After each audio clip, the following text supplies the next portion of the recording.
নমস্কার বন্ধুরা, PD family ব্লগে তোমাদের সবাইকে অনেক অনেক স্বাগত জানিয়ে আজকের ভিডিওটা শুরু করছি। আর তোমরা যে যেখান থেকে আমার ভিডিও দেখছো, আশা করছি তোমরা সবাই ভালো আছো এবং সুস্থ আছো। আর আজকে কিন্তু কোনো ব্লগ ভিডিও নিয়ে আসিনি। আজকে শুধু আমি আমার গডরেজটাকে পরিষ্কার করব, কিভাবে কাপড় টাপড় গুছিয়ে আমি রাখি সেই ভিডিও নিয়ে আসলাম। এগুলোই তোমাদের সাথে আজকে আমি শেয়ার করব। তো আমার ভিডিও যদি তোমাদের ভালো লাগে তাহলে লাইক কমেন্ট শেয়ার করতে একদম ভুলো না। আর যারা নতুন দেখছো আমার ভিডিওটা তারা প্লিজ ভালো লাগলে আমার চ্যানেলটাকে সাবস্ক্রাইব করে বন্ধু হয়ে আমার পাশে থাকতে পারো। আর একটা কমেন্ট রেখে যেও, যাতে আমিও তোমাদের পরিবারে গিয়ে তোমাদেরকে ভালোবাসা দিয়ে আসতে পারি। আর একটা কথা না বললেই নয় কিন্তু বন্ধুরা, অনেকে আছে কিন্তু রোজ সাবস্ক্রাইব করে আনসাবস্ক্রাইব করে। এই প্রবলেমটা কিন্তু আমার সাথে প্রথম থেকে হয়ে আসছে। সব সময় ওরা সাবস্ক্রাইব করার সাথে সাথে তো আমি জেনে যাই যে সাবস্ক্রাইব করেছে। তারপর আমি ওদের প্রোফাইলে গিয়ে আর কি ওদেরকেও সাবস্ক্রাইব করে আসি, একটা কমেন্ট রেখে আসি। কিন্তু আমি সাবস্ক্রাইব করার সাথে সাথেই কিন্তু ওরা আমাকে আনসাবস্ক্রাইব করে দেয়। এরকম করে আমার ক্ষতি না তোমাদের ক্ষতি, তোমরা নিজেই বলো। তো এরকম কিন্তু প্লিজ করবে না। সাবস্ক্রাইব লাগলে আমাকে করবে না, কিন্তু সাবস্ক্রাইব করে আমার থেকে সাবস্ক্রাইব পাওয়ার পর তোমরা আনসাবস্ক্রাইব আমাকে করো না। আমি তো এটা করি না যে তুমি আমাকে আনসাবস্ক্রাইব করে দিচ্ছ বলে আমি তো আবার গিয়ে তোমাদেরকে আনসাবস্ক্রাইব করি না। আমি যাদেরকে সাবস্ক্রাইব করি তো করি, তোমরা আনসাবস্ক্রাইব করলেও কিন্তু আমি তোমাদেরকে আনসাবস্ক্রাইব করি না। তো তার জন্য এটা বলার ছিল আমার, আমি বলে দিলাম। এরকম আর প্লিজ তোমরা কেউ এরকম করবে না। আর প্রথম থেকে যে বন্ধুরা আমার সাথে রয়েছো, পাশে রয়েছো, তোমাদের সবাইকে অসংখ্য অসংখ্য ধন্যবাদ। তো আমার গডরেজটা তো পরিষ্কার করাটা তোমরা দেখবেই, আমি কিভাবে কি গুছাই, কিভাবে কি রাখি। তো সেই ভিডিওর সাথে সাথে এই ভিডিওর সাথে সাথে গডরেজ গুছানোর সাথে সাথে এই গডরেজের একটা গল্প বলি তোমাদেরকে। আমার এই গডরেজটা আমার বিয়েতে আমার মা আর আমার বাবু আমাকে দিয়েছিল, বিয়েতে আর কি আমার সাথে দিয়েছিল। আমার মা বাবু যেহেতু এত ধনী না, গরিব, তো তারা আমাকে একটা গডরেজ দিয়েছিল। একটা ওই যে দেখেছো আমার যে রুমে কাঠের পালংটা আছে সেটা, আর আলনাটা, এইটুখানি আমাকে দিয়েছে। আর লেপ কাঁথা এসব তো থাকেই, লেপ কাঁথা, টাং, থাল, গ্লাস, বাটি এসব তো থাকে, এগুলো আর বলার কিছু না। তো এগুলো দিয়েছিল। আর আমার গডরেজটা যে দিয়েছে, প্রথম থেকেই কিন্তু আমার গডরেজটা ভালো না। এক নম্বর কথা, আমার গডরেজের এই যে দরজার লকটা, এই লকটাই আমার নেই। দরজার চাবিটা দিয়েছে ঠিকই, আর চাবিটা যে ভিতরে ঢুকিয়ে যে ঘোরাবো, ওই ভিতরে ওই লক সিস্টেমটাই নেই। শুধু জাস্ট চাবিটাই দিয়ে দিয়েছিল। কিন্তু ভিতরে লকারের চাবিটা ঠিক আছে, কিন্তু আমি লকারে তাও জিনিস রাখতে পারি না। কারণ কি, ওই যদি আমি এই গডরেজের মেন দরজাটা তালা মারতে না পারি, তাহলে ভিতরের আমার জিনিস রেখে কী লাভ হবে। তো কোনো সময় যদি আমি ঘরে না থাকলাম, বাই চান্স কখনও কার কী হয়ে যায় কেউ বলতে পারে না, যদি আমার কোনো একটা অঘটন ঘটে গেল, তাহলে তো আমার গডরেজ ভেঙে লোকে জিনিসপত্র নিয়েই চলে যাবে। তো তার জন্য আমি কিন্তু গডরেজটাতে শুধু কাপড় রাখি, কাপড় ছাড়া আমার কোনো জিনিস রাখা হয় না। আমার যাই যেটুকানি জিনিসপত্র আছে আর কি, সোনাদানা, এগুলো সব কিন্তু আমি আর বললাম না, এটা সোশ্যাল মিডিয়াতে বলাটাও ঠিক না। তো ওরকম আর কি, কম ব্যাপার আর কি। তো তার জন্য আর যখন গডরেজটা কিনে এনেছিল, আমার বিয়ের অধিবাসের আগের দিন কিনে এনেছিল মনে হয়, আর 9 বছর আগের কথা তো মনে পড়ছে না। তো আনার সাথে সাথে কিন্তু আমার ছোট বোন, আমার তো একটাই বোন, তো আমার বোন কিন্তু আমাকে বলেছিল যে দিদি গডরেজ তো ওরা নিয়ে এসেছে। আর আমার জিনিস কিন্তু কোনো কিছু আমি চয়েস করে কিনিনি, ঘরের যেমনি যারা আমাকে দিয়েছে, মার আর কি, যারা যেভাবে দিয়ে দিয়েছে ওরা, আমি এভাবেই কিন্তু আমি কোনো অবজেকশন আমি কখনো করিনি বিয়ের আগে বা বিয়ের সময়ও। আমার নিজের পছন্দের কোনো কিছুই হয়নি, কিন্তু শুধু আমার বরটাই আমার নিজের পছন্দের, আর কোনো কিছু না। বিয়ের কোনো কিছুই আমার নিজের পছন্দের হয়নি। আর আমি অনেক কম বয়সে বিয়ে হয়েছি, 18 বছর পুরা হয়ে 18 বছর 1 মাসের মধ্যে কিন্তু আমার বিয়ে হয়ে গেছে। আর যেহেতু আমি লাভ ম্যারেজ করেছি, আর তো তার জন্য শুধু বর পছন্দের আমার, আর অন্য কোনো কিছু না। তারপর আমার বোন আমাকে বলেছে, দিদি গডরেজ তো ওরা নিয়ে এসেছে, তুই বাইরে একবার যা, গিয়ে তুই গডরেজে দেখে নে ভালো করে, তুই নিজে হাতে ধরে দেখে নে যে কেমন আছে, কি কথা।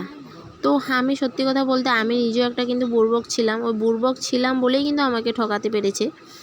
আর ঠকাতে পেরেছে মানে ওরা কিন্তু মেন কথা জেনে বুঝে তো দেয়নি, যারাই মানে টাকাটা তো আমার বাবা মানে আমার বাবুই দিয়েছে। ওই যারাই আনতে গেছে, জানি না কে আনতে গিয়েছিল, কিন্তু ওরা মেন কথা দেখে আনেনি জিনিসটা। ওরা তো কমসে কম দরজাটা লাগানোর পর মানে লকটা চাবিটা ঘুরিয়ে তো দেখবে যে তালা লাগছে কি না, ওগুলো কোনো কিছু দেখা নেই, ওই উপরে রং রূপ দেখেই নিয়ে এসেছে। তো এই আমার মনের কথাগুলো আজকে তোমাদের সাথে শেয়ার করলাম এত বছর পর আর কি, 10 বছর আমার রানিং চলছে বিয়ে, তারপরে এই কথাটা বললাম। তাও কিন্তু আমি গডরেজটাকে কখনো অবহেলা করি না, সব সময়ই কিন্তু তোমরা তো সবাই দেখো পরিষ্কার করে ভালো করে রাখি, যাতে একটু ভালো থাকে, যত্ন করে রাখলে যাতে আরও কয়েকদিন লাস্টিং করে। তো ওইটা ভেবেই কিন্তু আমি অনেক যত্ন করে আমার গডরেজটাকে আমি রাখি। তারপর জানো তো বোন এরকম বললো, তো আমি বাইরে গেলাম, বাইরে গিয়ে আর আমিও একটা মানে কি চাবিটার হাতে নিয়ে আর ওই লকটক মানে দেখিনি। আমি ভাবলাম ওরা তো দেখে এনেছে, আর আমি আবার তালা তুলা খুলে এগুলো কি করে দেখবো, কি দরকার নেই, উপরে দেখতে খুব মানে উপরে দেখতে সুন্দর লাগছিল তো হয়ে গেল, এরকম একটা আমি মানে ছিলাম। তো তার জন্য আর কি ভালো, হ্যাঁ এরকমই ভাবলাম। কিন্তু এই যে গডরেজটাতে আমি কোনোদিন আমার মূল্যবান জিনিসই রাখতে পারবো না, সেটা তো আমি কখনো ভাবিনি। তো বিয়ের পর এখানে আসার পর এটা খুলে দেখি না, এটা তো কোনো কিছুই হচ্ছেই না, তালা তোলা কিছুই নেই, একদম গডরেজটা মানে একটা মানে বাক্সার মতো হয়ে গেছে, এরকম বাক্সার মধ্যে মানুষের জিনিস রাখে ওই অবস্থা। তো আমি প্রথম কিন্তু আমার মা বাবাকে মানে ফোনে বলতাম যে তোমরা আমাকে কী দিয়েছো। প্রথম বলিনি, কিন্তু বিয়ের কয়েক বছর পর কিন্তু আমি বলেছিলাম যে তোমরা এটা কী দিয়েছো কি না, এরকম করে একটা বলতাম। কিন্তু বলতে এখন আর কিছুই বলি না ওদেরকে। আমি এখন আমার নিজের ভাগ্যেরকেই আমি মানে দোষী, যে আমার মনে কপালটাই ভালো না। আমি কখনো কিন্তু আমি এরকম আমার মন পছন্দের জিনিস আমি কিন্তু পাইনি। আর তো তার জন্য বিয়ের আগেও না আর বিয়ের সময়েও না। তো তার জন্য যে আমি ভাবলাম যে না আমার কপালটাই মনে হয় খারাপ, তো তার জন্য কিন্তু আমি এই মানে আমার এই গতি যে আমি আমার ভালো একটা গডরেজও পেলাম না। তো সেটাই, বিছানাটাও খুব ছোটো, তো ওটার মধ্যে মানে ছেলে যখন একটু বড় হয়েছিল, বড় ছেলে ঘুমাতে অসুবিধা হতো, তো তারপর হাজব্যান্ড ওই লোহার বড় বিছানাটা বক্স পালংটা বানিয়ে এনেছিল। তো এখন কিন্তু আর আমাদের জায়গার অভাব নেই, খুব সুন্দর ঘুমানো হয়।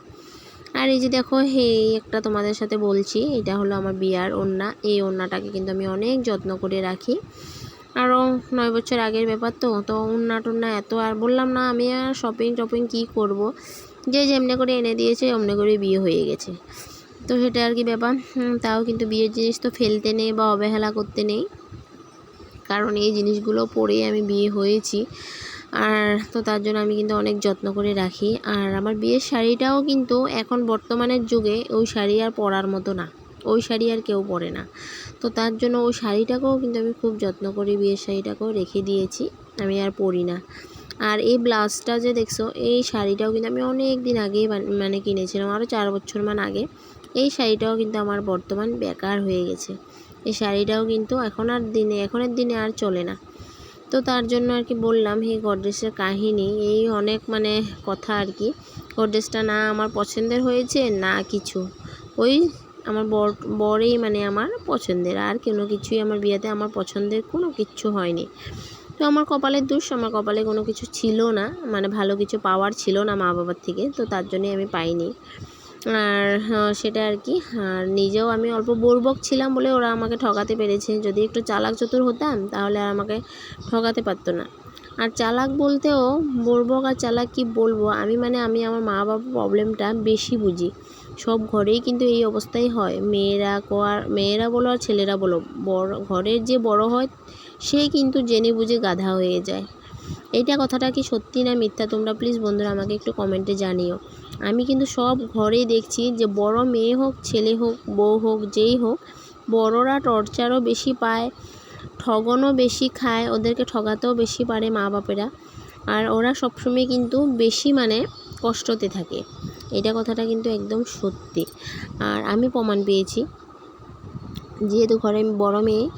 আর মা বাবার কষ্ট দুঃখ বুঝতে আমি নিজেই মানে একদম পুরো ঠকে গেলাম, আমি নিজেই জীবনে কোনো কিছু পেলাম না ওদের কষ্ট বুঝতে। কিন্তু আমার কষ্টটা কে বুঝবে, আমার দিকে কে তাকাবে, আমার মনের ফিলিংটা কে বুঝবে, কেউ না। আমার হাজব্যান্ড কিন্তু আমাকে অনেক সাপোর্ট করে, অনেক মানে ভালোবাসে। আর সব সময় কিন্তু আমি আমার হাজব্যান্ডের সাথে আমার সাথে আমার হাজব্যান্ডকে পেয়েছি সুখ দুঃখ সব কিছুতে। আর এই যে আমার পছন্দের হাজব্যান্ড, আমি যাকে পছন্দ করি, আমি আমার পছন্দ করে সবাই অবাধ্যে ওর সাথে বিয়ে হয়েছি। আমার মা বাবা কিন্তু প্রথমে ওর সাথে বিয়ে দেওয়ার জন্য রাজি ছিল না, কিন্তু এখন কিন্তু ওরাও আমার হাজব্যান্ডকে অনেক ভালোবাসে, অনেক মানে সম্মান করে জামাই বলে। কিন্তু বিয়ের পর ওরা বুঝতে পেরেছে যে আমার হাজব্যান্ড মানুষটা কেমন। কিন্তু ওকে পেয়ে আমি অনেক খুশি, মানে ও আমার সত্যি সুখ দুঃখ।